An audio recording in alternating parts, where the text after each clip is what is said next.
I always thought funerals were supposed to bring families together. Ours did the opposite.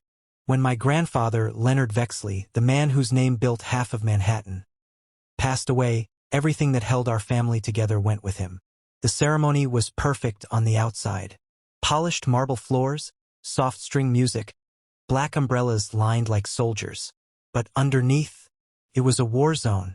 You could hear it in the whispers: inheritance, assets, power, control.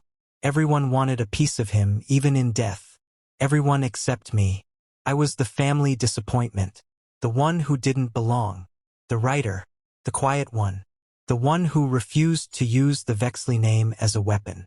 My cousins, Grant and Evelyn, never let me forget that. They carried the Vexley arrogance like a crown. Every smile was a threat, every laugh a blade. To them, I was a smudge on the family portrait, something they couldn't erase, but would never acknowledge. After the funeral, we gathered in the marble lounge of the Vexley estate, a room that looked more like a museum than a home. Chandeliers so bright they hurt your eyes, paintings of ancestors staring down from the walls, judging us in their silence. Every inch of that place screamed wealth, power, legacy, but not love. Never love. My mother sat beside me, hands trembling, staring at the floor. She hadn't said much since the burial. Leonard was her father, but he treated her more like a business partner who'd failed to deliver. She'd left home young, married my father, a man Leonard called a nobody, and for that she was exiled. I guess I inherited that exile. When the lawyer arrived, you could feel the room tighten. Mr. Harland, tall, cold, with silver hair so neat it looked like it hurt. He carried a single brown envelope and a metal briefcase. No emotion, no sympathy, just business.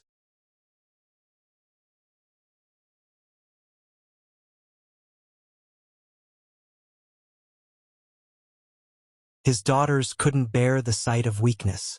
Too messy, too real. Clara, my wife, claimed she was drowning in meetings.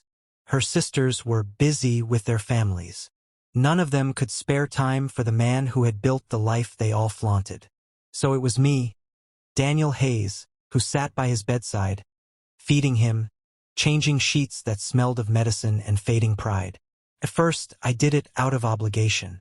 But duty has a way of reshaping itself when you spend long nights in silence with a dying man.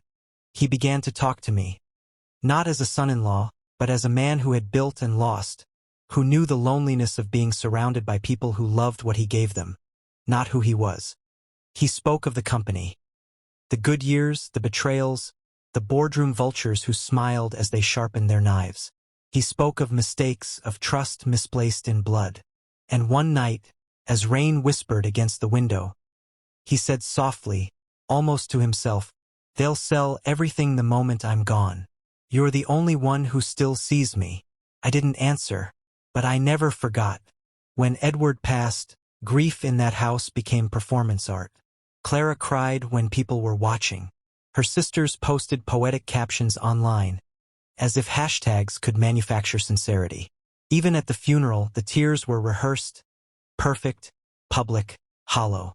I stood back, silent, as their cameras clicked beside the coffin. The priest's voice blurred into the background hum of fake grief. That's when I found the voicemail. "Dad's gone. Finally. Maybe now we can sell that useless company and move to Dubai."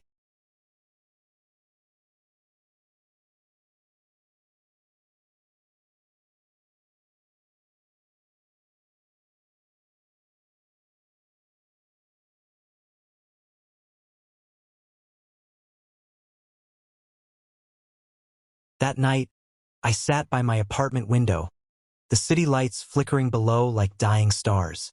I turned the envelope over in my hands, again and again. It didn't feel like a gift, felt like a test, or maybe a riddle.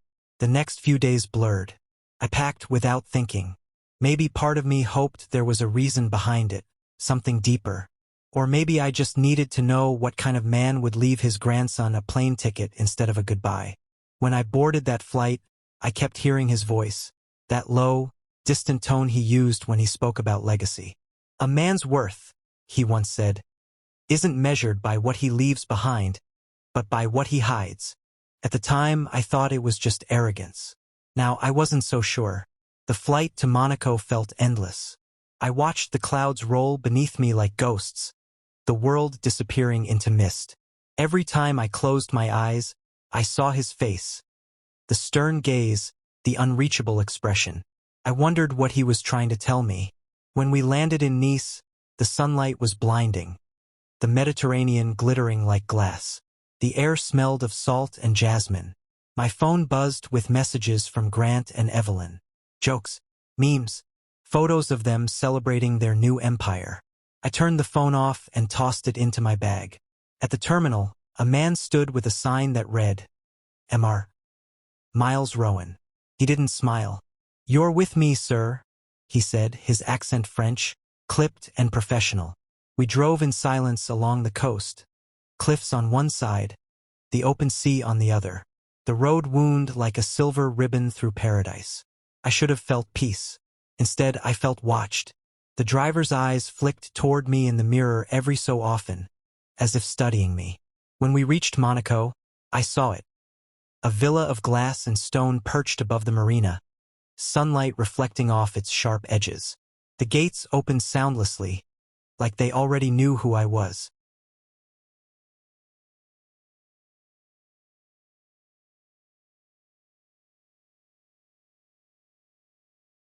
Every day that passed, I prepared in silence.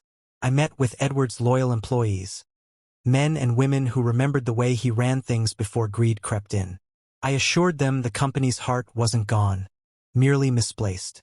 Slowly, quietly, I built alliances. When Clara mocked me for playing with the old paperwork, I just smiled. She didn't realize I was rewriting her future. The day of the will reading arrived wrapped in cold sunlight, the kind of day that looks bright but feels empty. Clara entered the lawyer's office dressed for victory. Cream blazer, diamond earrings, a confidence that could light a room. Her sisters followed, radiant and smug. They laughed as they settled into their seats, whispering about what they'd buy first. The lawyer began reading. The smaller assets, the lake house, the cars, the art collections went first. Their smiles grew wider. Then he paused, cleared his throat. "Actually," he said, adjusting his glasses, "per Mr. Langford's secondary trust amendment, controlling interest in Langford Industries transfers to the named executor of his personal estate, Mr. Daniel Hayes." The room froze. Clara blinked, her face twitching in disbelief. What does that mean?" she stammered.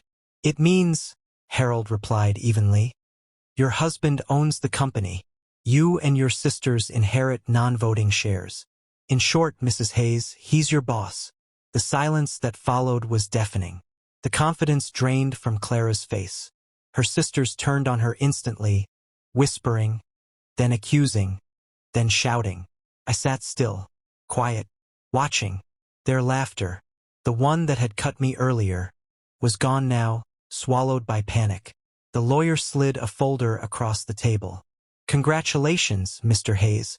Your father-in-law spoke very highly of your loyalty." I nodded. He was right.